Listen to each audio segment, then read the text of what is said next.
இண்டை பாத்தீங்கன்னா மீண்டும் ஒரு முறை ஈரான் உலக நாடுகளை அதிர வைத்திருக்கிறது. எங்களை தாக்க நினைத்தால் புதிய போர்க்களங்களை திறப்போம் என்ற ஒரு விஷயத்தை சொல்லி இருக்குது. ஈரானினுடைய மிக முக்கியமான ஒரு ராணுவ தளபதி இந்த விஷயத்தை சொல்லி இருக்கிறார். இது ஒரு முக்கியமான இம்பார்ட்டன்டான விஷயமா இப்ப உலகத்தில் பேசப்பட்டு கொண்டிருக்கிறது. ஈரான் ராணுவத்தினுடைய முக்கிய அதிகாரியான பிரிகேடியர் ஜெனரல் முகமது அக்ராமியா என்றவர் தான் இந்த எச்சரிக்கையை விடுத்திருக்கிறார். இது ஒரு சாதாரண அரசியல் பேச்சா அல்லது உலகத்தை இன்னும் ஒரு புதிய மோதலுக்குள்ள இழுக்க போகின்றதா, அதற்கான ஒரு மிகப்பெரிய எச்சரிக்கையா என்ற கேள்வி தற்போது உலக நாடுகளுக்கு மத்தியில எழுந்திருக்குது. ஈரான் இன்னும் ஒரு மிகப்பெரிய யுத்த களத்தை திறக்க போகின்றதா? இப்ப அமெரிக்கா தான் இந்த யுத்தத்தை ஆரம்பித்தது. ஆனால் ஈரான் இப்ப சொல்லி இருக்குது, நாங்கள் புதிய போர்க்களங்களை திறப்போம், நீங்கள் எங்கள் மீது தாக்குதலை நடத்தினால் நாங்கள் புதிய போர்க்களங்களை திறக்க போறோம் என்று சொல்லி இருக்குது. இப்ப வளைகுடா நாடுகள்ல பல நாடுகள் அதிர்ந்து போயிருக்குது. எந்த நாட்டை இப்ப ஈரான் குறிவைக்க போகுது, எந்த நாட்டின் மீது தாக்குதல்களை தொடுக்க போகுது, எதன் மீது தாக்குதலை தொடுத்து இந்த புதிய போர் முனையை வளைகுடா நாடுகள்ல திறக்க போகுது என்ற ஒரு அச்ச நிலை எல்லா நாடுகள்லையும் இருக்குது. ஏனடா வளைகுடா நாடுகள் எல்லாமே இந்த ஈரானினுடைய தாக்குதல் வலயத்துக்குள்ள இருக்கு என்றது குறிப்பிடத்தக்கது. பிப்ரவரி மாதம் 28ஆம் தேதி அமெரிக்காவும் இஸ்ரேலும் சேர்ந்து ஈரான் மீது தாக்குதலை தொடுத்த போது வளைகுடா நாடுகளில் இருக்கின்ற அமெரிக்காவினுடைய நிலைகள் மீது மிகவும் பயங்கரமான அதோட மிக துல்லியமான தாக்குதல்கள் எல்லாம் ஈரான் தொடர்ச்சியாக நடத்தி வந்ததை நாங்கள் இங்க நினைவுபடுத்தலாம். இந்த தாக்குதலுக்கு பிற்பாடுதான் இப்பொழுது பேச்சுவார்த்தை அல்லது போர் நிறுத்தம் என்ற இந்த விடயங்களுக்குள்ள அமெரிக்காவும் அமெரிக்கா சார்பான ஏனைய நாடுகளும் வந்தது என்பதை நாங்கள் மீண்டும் நினைவுபடுத்தணும். சாதாரணமாக இந்த பேச்சுவார்த்தையோ அல்லது இந்த போர் நிறுத்தமோ வரவில்லை. ஈரான் செய்த மிகப்பெரிய தாக்குதல்களின் காரணமாகவே இந்த போர் நிறுத்தத்துக்கு இவர்கள் வந்தார்கள். இந்த நிலையில தான் இன்றைக்கு ஈரானினுடைய ஒரு ராணுவ தளபதி ஒரு விஷயத்தை சொல்லி இருக்கிறார். மீண்டும் எங்கள் மீது தாக்குதலை தொடுப்பீர்களேயானால் நாங்கள் புதிய போர் முனைகளை இங்க திறப்போம் என்று சொல்லியிருக்கிறார். ஈரானை பொறுத்தவரையிலே இந்த பேச்சை நாங்கள் ஈஸியா எடுக்கக்கூடாது. ஏனென்றா ஈரான் பல போர்க்களங்களை திறக்கக்கூடிய ஒரு நிலைமையில இருக்குது. ஈரான் தனிய இந்த வளைகுடாவில போராடி கொண்டு இருக்க இல்லை என்ற ஒரு விஷயத்தை நாங்கள் புரிஞ்சு கொள்ளணும். ஈரானுக்கு ஆதரவாக பல இடங்கள்ல போராட்டங்கள் நடந்து கொண்டிருக்குது. குறிப்பாக லெபனான்ல நடக்கிற அந்த யுத்தம் கூட ஈரானுக்கு ஆதரவான ஒரு யுத்தம் என்றதை நாங்கள் மறக்க கூடாது. ஈராக்ல இருக்கிற ஷியா முஸ்லிம்களினுடைய அமைப்புகளும் ஈரானுக்கு ஆதரவாக போராடி கொண்டிருக்கின்ற அமைப்புகள் என்பதையும் நாங்கள் குறிப்பிட்டு சொல்லணும். கூடுதலாக ஈராக்கினுடைய பகுதிகளில் இருந்து அதிகமான ட்ரோன்கள் மூலம் இந்த வளைகுடாவில் இருக்கின்ற நாடுகள்ல தாக்குதல்கள் மேற்கொள்ளப்படுகின்றது. இந்த தாக்குதல்கள் ஈரானுக்கு சார்பாக நடத்தப்படுகின்ற ஒவ்வொரு தாக்குதல்களும். ஆகவே ஈரான் மிக இலகுவாக அது சொல்வது போல பல போர் முனைகளை மத்திய கிழக்கிலே ஆரம்பிக்க முடியும். ஆகவே மத்திய கிழக்கில இருக்கிற இந்த நாடுகள், குறிப்பாக அமெரிக்கா மற்றும் இஸ்ரேலுக்கு வால் பிடிக்கின்ற இந்த நாடுகள் மிகப்பெரிய ஒரு அதிர்ச்சி நிலையில இப்ப இருக்குது. இந்த வளைகுடா நாடுகள்ல இருக்கிற அமெரிக்காவிற்கு இருக்க இடம் கொடுத்திருக்கின்ற, அமெரிக்காவிற்கு ஆயுதங்களை பொருத்தி வைக்கக்கூடிய இடத்தை கொடுத்திருக்கின்ற, அமெரிக்காவிற்கு ஈரானுக்கு எதிராக குண்டுகளை பொழிவதற்கு விமானங்களை, விமான நிலையங்களை, விமான ஓடுதளங்களை கொடுத்திருக்கின்ற வளைகுடா நாடுகள் இப்ப முழிச்சு கொண்டிருக்குது. ஈரான் என்ன செய்ய போகுது? ஈரான் சாதாரணமாக இல்லை. ஈரான் 4000 கிலோமீட்டர்களுக்கு அப்பால் இருந்த இலக்கின் மீது கூட தாக்குதலை நடத்தியது.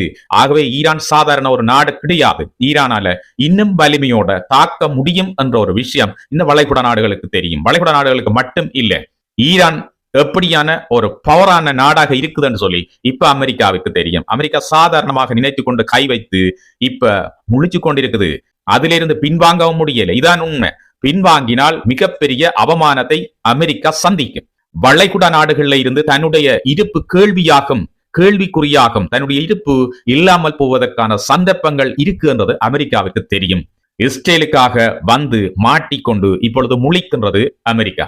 தொடங்கியதை முடித்து வைக்க முடியவில்லை. சாதாரணமா அமெரிக்காவினுடைய அதிபர் சொன்ன கதைகள் எல்லாம் நாங்கள் திரும்ப திரும்ப பேச வேண்டிய தேவையில்லை. அவ்வளவு கதைகளை சொல்லி இருக்கிறேன், அவ்வளவு விஷயங்களை சொல்லி இந்த போர் முனைகளை திறந்த இப்ப நிலைமை மாறி இருக்குது. ஈரான்ல தொடர்ச்சியாக பயிற்சிகள் கொடுக்கப்பட்டு கொண்டு வருகின்றது. மக்கள் விருப்பத்தோட ஆயுத பயிற்சிகளை எடுத்துக் கொண்டிருக்கின்றார்கள். இந்த தாக்குதல்கள் எப்படி போய் முடிய போகுது? ஏற்கனவே ஈரான்ல பல லட்சக்கணக்கான ராணுவ வீரர்கள் இருக்கின்றார்கள். அதைவிட IRGC படைப்பிரிவு இருக்கின்றது. மிக அதிக அளவிலான படையினர் அங்க இருக்கும் போதே இப்ப மக்களுக்கு ஆயுத பயிற்சிகள் கொடுக்கப்பட்டு கொண்டிருக்குது. மிக பயங்கரமான ஒரு விஷயம். இந்த யுத்தம் வேறொரு திசையில் போய்கொண்டிருக்கிறது என்றதை நீங்கள் ஏற்றுக்கொள்வீங்கள். இந்த செய்தியை தொடர்ந்து கேட்டுக்கொண்டிருக்கிறார்களுக்கு விளங்கும். இப்ப யுத்தத்தினுடைய நிலைமை ஈரான்ல வேறு மாதிரி போய்கொண்டிருக்குது. குறிப்பாக இந்த வளைகுடா நாடுகள் இருக்கிற சில நாடுகள், அமெரிக்கா மற்றும் இஸ்ரேலுக்கு வால் பிடிக்கின்ற சில நாடுகள் இப்ப ஈரானுக்கு எதிராக போர்க்களத்தில் நேரடியாக இறங்கி இருக்குது. இந்த நாடுகள் எல்லாம் ஈரானினுடைய இந்த தாக்குதலுக்கு தாக்கு பிடிக்குமா என்ற மிகப்பெரிய கேள்வி இருக்குது. ஈரான் அண்மையில கூட தலையில அடிச்ச போல ஒரு விஷயத்தை செய்து காட்டியிருந்தது. ஒரு அணு மின் நிலையம் மீது தாக்குதலை நடத்தி, இதையும் நீங்கள் புரிந்து கொள்ள இல்லை என்று சொன்னா இன்னும் நாங்கள் தாக்குவோம், இனி வரப்போகின்ற ஒவ்வொரு அடியும் மரண அடியா இருக்கும் என்று சொல்லி ஈரான் மிகப்பெரிய எச்சரிக்கையை கொடுத்திருந்தது.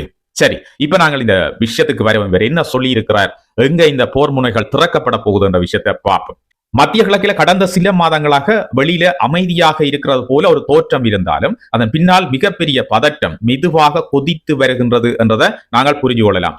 அடுத்த கட்டம் அப்படியே வெடிக்கக்கூடிய ஒரு நிலைமையில தான் இப்ப வளைகுடா நாடுகள்ல இந்த பிரச்சனை போய்கொண்டிருக்குது. அமெரிக்கா மற்றும் இஸ்ரேல் இணைந்து ஈரான் ஆதரவு அமைப்புகள் மீது தாக்குதல்களை அதிகரித்த பிறகு ஈரான் வெளிப்படையாக ஒரு அமைதி நிலையை பேணிக் கொண்டிருந்தது. குறிப்பாக லெபனான்ல தொடர்ந்து தாக்குதல் நடத்தி கொண்டிருக்குது இஸ்ரேல்.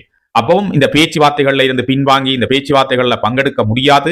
ஏனென்றா ஈரானினுடைய மிகப்பெரிய ஒரு கேள்வி இந்த கோரிக்கை, அதாவது இந்த யுத்த நிறுத்த கோரிக்கைகள்ல மிக முக்கியமான கோரிக்கையாக இருந்தது ஈரானுக்கு சார்பாக, ஈரான் மீதான தாக்குதலுக்கு சார்பாக திறக்கப்பட்ட அனைத்து போர் முனைகளிலும் சண்டைகள் நிறுத்தப்பட வேண்டும் என்று கேட்டுக்கொண்டாலும் இஸ்ரேல் விட்டபாடில்லை. இஸ்ரேல் லெபனான்ல தொடர்ச்சியாக தாக்குதல்களை நடத்தி கொண்டே இருக்குது. ஹெஸ்புல்லாவுக்கு எதிரான தாக்குதல்கள் தொடர்ச்சியாக நடைபெற்றுக் கொண்டிருக்குது. அதே நேரம் ஹெஸ்புல்லாவும் விட்ட மாதிரி இல்லை. ஹெஸ்புல்லாவும் தொடர்ச்சியாக இஸ்ரேல் மீது பல தாக்குதல்களை நடத்தி இருக்குது. அண்மையில நேற்றைய தினம் ஒரு விமானம் கூட அங்கு சுட்டு வீழ்த்தப்பட்டிருக்குது, இஸ்ரேலினுடைய விமானம். ஈரான்கிட்ட ஒரு முக்கியமான சிறப்பம்சம் இருக்குது, அமைதியாக இருக்கும்.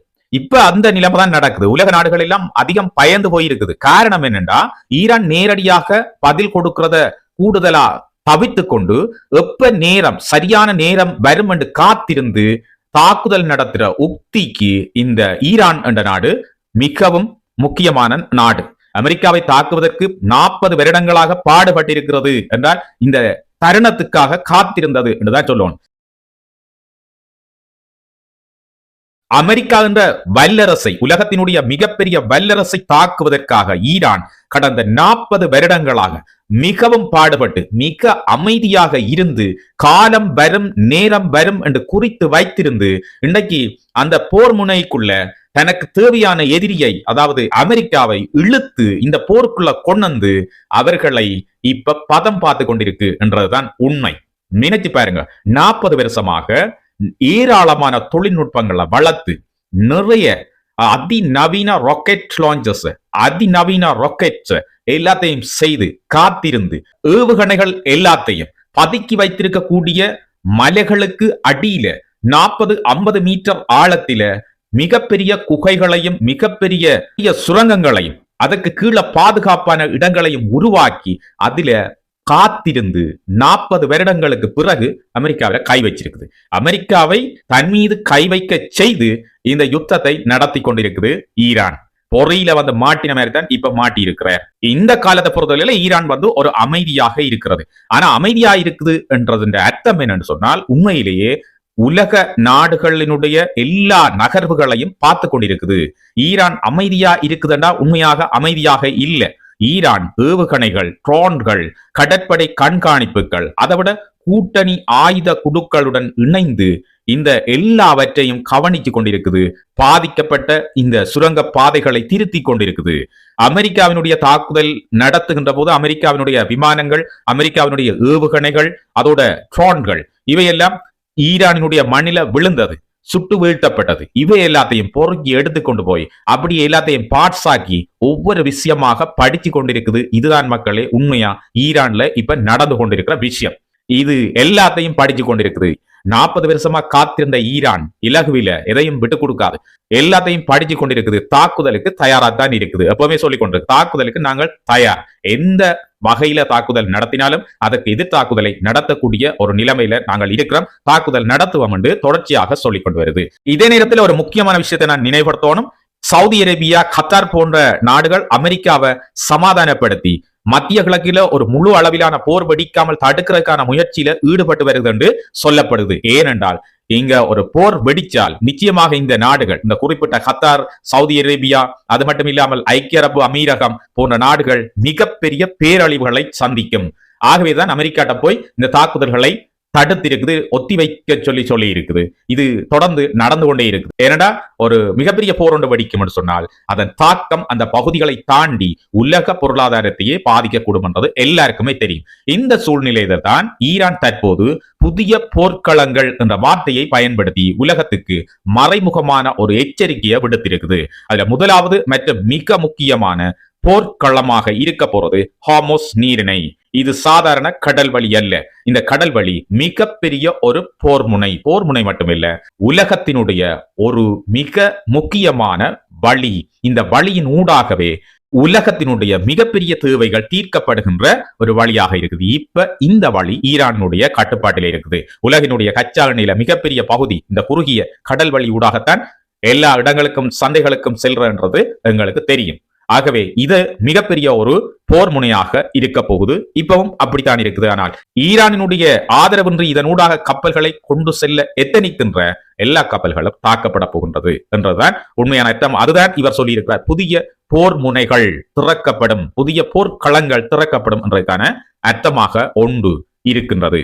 அவர் சொன்ன இன்னும் ஒரு விஷயம், கோடிட்டு பார்க்க வேண்டிய மிக முக்கியமான விஷயம். அவர் என்ன சொல்லியிருக்கிறாருன்னா, இனி இங்கே பழைய நிலை இருக்காது என்று சொல்லியிருக்கிறார்.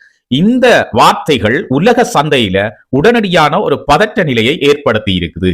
இந்திய நாளை பொறுத்த அளவில் அப்படித்தான் இருக்குது. இதன் அர்த்தம் என்னென்றா, ஈரான் விரும்பாத நாடுகளின் கப்பல்களுக்கு சோதனைகள் தான் மிஞ்சும், தாமதங்கள் அல்லது நேரடி கடல் மோதல்களையே உருவாக்கக்கூடும் என்ற அச்சம் இப்போ உருவாகி இருக்குது. அல்லது ஈரானினுடைய எதிரி நாடுகளுக்கு வால் பிடிக்கின்ற நாடுகளினுடைய கப்பல்கள் இந்த பாதையினால் செல்ல முடியாது என்ற கோணத்தில தான் அவர் சொல்லி இருக்கிறார். அதால இப்ப மிகப்பெரிய ஒரு பதற்ற நிலை உலக சந்தையில ஏற்பட்டிருக்கு. அப்படி நடந்தால் எண்ணெய் விலை திடீரென உயரக்கூடும். அது மட்டும் இல்லாமல் கப்பல்களுக்கு அறவிடப்படுகின்ற இன்சூரன்ஸ் மிக அதிகமாக போகும்.